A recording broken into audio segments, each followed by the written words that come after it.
जिन्होंने कभी अपने माँ बाप पे, अपने धर्म पे, अपने भगवान पे विश्वास न किया हो, उन्हें क्या पता बालाजी का विश्वास क्या होता है। परख सकती नहीं रत्न को हर इंसान की आंखें, दिखाई हनुमत क्या देगा जब न हो जब तक ज्ञान की आंखें।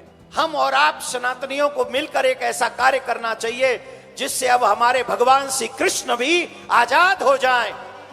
फेसबुक पे, व्हाट्सएप पे, सोशल साइट पे हिंदू बनना बंद करो। अगर मांगोगे तो जैसे राम मिल गए हैं वैसे कृष्ण भी मिल जाएंगे, इसमें कोई दो राय नहीं। जिस सोशल साइट्स पे आप हो, अपने नाम के पीछे सनातनी लिखना प्रारंभ कर दो।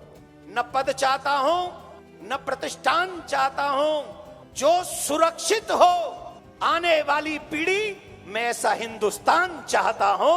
देखो सुनो, हम धीरे सुनने के आदी नहीं है, न धीरे बोलते न धीरे सुनते, चकाचक बोलते और चकाचक सुनते।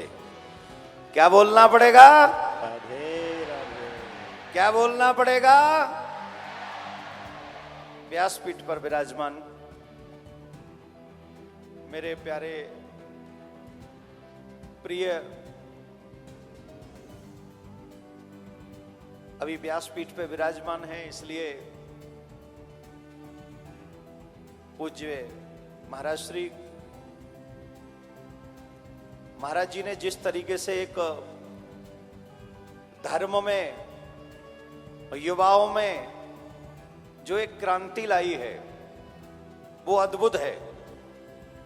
और ऐसी क्रांति जो हम सब के लिए, सनातन के लिए बहुत जरूरी है। हमने देखा है, हमारे जीवन में कई बार ऐसा अनुभव हुआ है कि कोई भी परेशानी के कारण हमारी सनातन बहन बेटियां यत्र तत्र लोगों के पास जाती थी अपना इलाज कराने के लिए, लेकिन इलाज के बहाने जो उनके साथ में वहां दुर्व्यवहार होता था वो हम इस माइक से बोल नहीं सकते। और हम इस बात से बहुत प्रसन्न हैं कि बालाजी महाराज अपनी कृपा हमारे भैया पर, अनुज पर इतनी की हुई है कि आप लोगों के कष्टों का निवारण करते हैं और बंद कमरे में नहीं करते हैं, कथा पंडाल में करते हैं, कैमरों के सामने करते हैं। इसमें कुछ छिपाने योग्य नहीं है। जो लोग कहते हैं कि ये अंधविश्वास फैला रहे हैं, कमरे में बैठे हुए लोग क्या जाने कि विश्वास किसको कहते हैं और अंधविश्वास किसको कहते हैं। जिन्होंने कभी अपने माँ बाप पे, अपने धर्म पे, अपने भगवान पे विश्वास न किया हो, उन्हें क्या पता बालाजी का विश्वास क्या होता है। जो एक जगह पर बैठकर कहते कि I don't believe in God, मैं भगवान को नहीं मानता, तो जब तुम भगवान को ही नहीं मानते तो फिर चमत्कार को कैसे मानोगे, हनुमान जी की कृपा को कैसे मानोगे? क्योंकि तुम्हारी नजर में तो हनुमान जी है ही नहीं, और जिनकी नजर में नहीं है वो नहीं जान पाएंगे कि बालाजी क्या है, कृपा किसको कहते हैं। जय जय जय हनुमान गुसाई, कृपा करो गुरुदेव की नाही। कौन ऐसा है जो हनुमान जी की कृपा को ठुकरा सकता है? कोई भी नहीं। जीता जागता सबूत हमारे मध्य में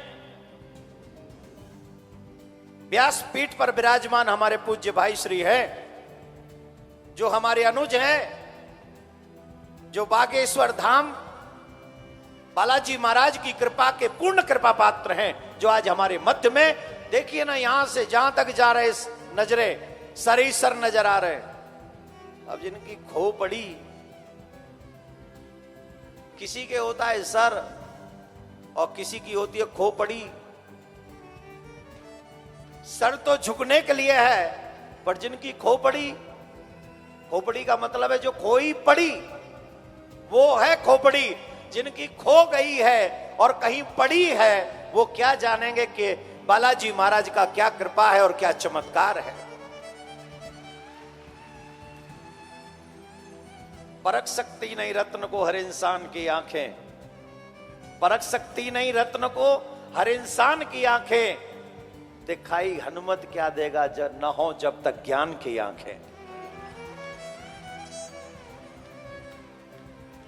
मैं बार बार व्यासपीठ को नमन करता हूं। मुझे पता है कि आप महाराज जी को सुनना चाहते हैं, लेकिन इतने बड़े सनातनियों के बीच में कल जो हमने एक संकल्प लिया है, उस संकल्प को व्यासपीठ के आगे दोहराते हुए अपनी वाणी को विराम दूंगा। वो संकल्प है कि जैसे भगवान श्री राम का मंदिर निर्माण हो रहा है, कोर्ट के माध्यम से जैसे भगवान श्री राम आजाद हो गए हैं, हम और आप सनातनियों को मिलकर एक ऐसा कार्य करना चाहिए जिससे अब हमारे भगवान श्री कृष्ण भी आजाद हो जाएं। मैं एक बात पूछना चाहूंगा, अगर हमारे घर का कोई सदस्य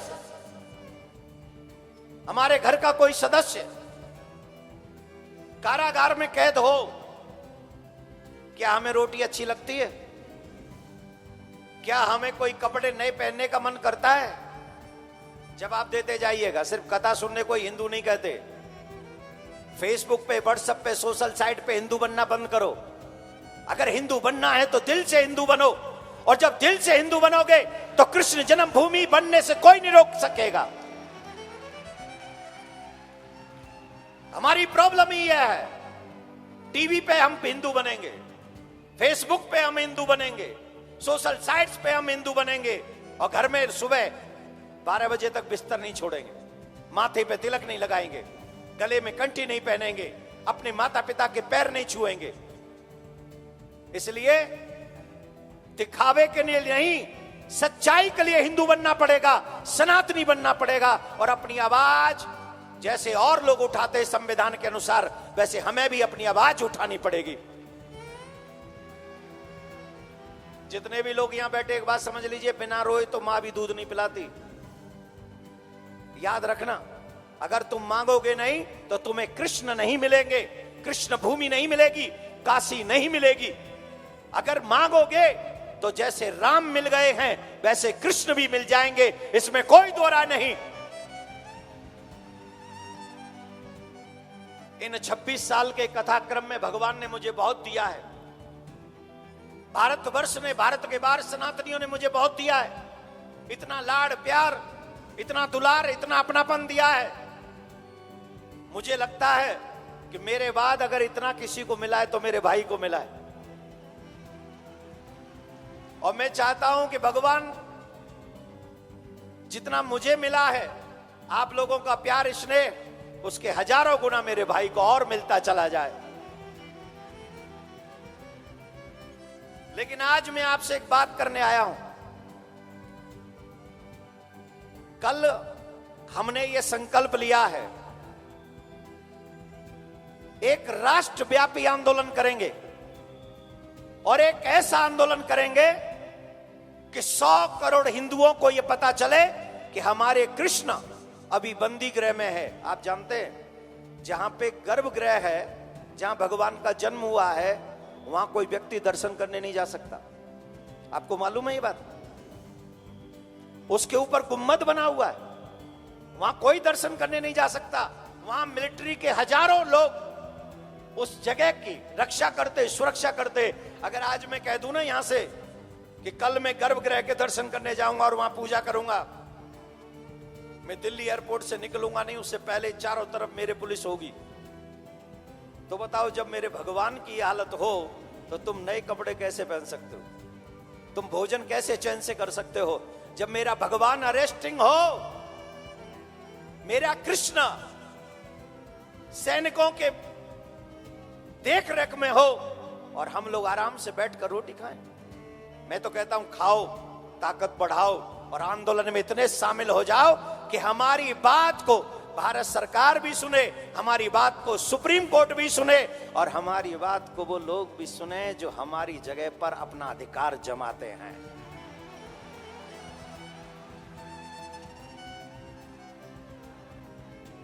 जोर से बोलना पड़ेगा, जो बोला करो जोर से बोला करो, धीरे मत बोला करो। दुल्हनों का अभी ब्याह होके आया, बोलोगी तो सास लड़ोगी, सास लड़ जाएगी तुमसे। अरे इतने जोर से बिंदास बोलो कि तुम यहां बोलो और आवाज 57 कंट्रियों में पहुंच जाए कि अब हिंदू जाग रहा है, सनातनी जाग रहा है। इतनी जोर से आवाज होनी चाहिए तुम्हारी। और जोर से बोलना पड़ेगा, और जोर से बोलना पड़ेगा, और जोर से बोलना पड़ेगा। अब बताइए कौन कौन उस राष्ट्रव्यापी आंदोलन में मेरा साथ देंगे, मेरे भाई का साथ देंगे? देखो मैं अलग नहीं हूं, भाई अलग नहीं, हम दोनों एक ही हैं। और अब एक नहीं है, एक और एक क्या है? तुम ही तुम हो तो क्या तुम हो, हम ही हम हैं तो क्या हम हैं। आनंद आएगा जब हम और तुम मिलेंगे और 11 हो जाएंगे, और हम भाई मिलकर 11 हो गए हैं। और सच मानिए मैं आपको विश्वास दिलाता हूं, मैं तब तक चैन की नींद नहीं सोऊंगा जब तक अपने कन्हैया को उस कारागार से, एक कारागार वो थी जहां कंस ने बनाई थी, आज कारागार वो है जो कुछ दुष्ट प्रवृत्ति के लोगों ने आक्रमण करके मथुरा के ऊपर हमारे कृष्ण के मंदिर को तोड़कर हमारी सनातन धर्म की छवि को तोड़ने का काम किया था। जब तक उन्हें मुंह तोड़ जवाब नहीं दे देंगे, सच मानिए मैं चैन से नहीं बैठूंगा, चाहे उसके लिए कोई कीमत चुकानी पड़े। आप सभी से एक प्रार्थना कर रहा हूं भैया के सामने, ट्विटर पे, फेसबुक पे, जिस जिस सोशल साइट्स पे आप हो, अपने नाम के पीछे सनातनी लिखना प्रारंभ कर दो। और आज से तैयारी शुरू कर दो कि जब भी राष्ट्रव्यापी आंदोलन होगा कृष्ण जन्मभूमि के लिए, हम अपने जीवन का कुछ महत्वपूर्ण समय अपने कन्हैया और कन्हैया की आजादी के लिए अवश्य लगाएंगे। ऐसा संकल्प करके यहां से जाना। और याद रखना, 2 दल होंगे, एक पांडवों का दल होगा और एक कौरवों का दल होगा। ये हमें और आपको सुनिश्चित करना है कि हमें पांडवों के दल में खड़ा होना है कि हमें कौरवों के दल में खड़ा होना है। लड़ाई एक बार फिर होगी, महाभारत एक बार फिर होगा, कृष्ण का सुदर्शन एक बार फिर चलेगा और वो सुदर्शन चक्र फिर से एक बार सत्य की विजय करवाएगा और पुनः धर्म जीतेगा और पुनः हमारे सनातनी आजादी में अपने कन्हैया की पूजा मथुरा में चलकर करेंगे, इसमें कोई दो राय नहीं। लेकिन ये तभी संभव होगा जब हम और आप एक स्वर में आवाज लगाएंगे, कृष्ण को आजादी के लिए एक राष्ट्रव्यापी आंदोलन चलाएंगे। और ये सब संभव है। आपसे एक बात कहकर अपनी वाणी को विश्राम दूंगा, न पद चाहता हूं न प्रतिष्ठान चाहता हूं, न पद चाहता हूं न प्रतिष्ठान चाहता हूं, जो सुरक्षित हो आने वाली पीढ़ी, मैं ऐसा हिंदुस्तान चाहता हूं, मैं ऐसा हिंदुस्तान चाहता हूं। व्यासपीठ को बार बार नमन।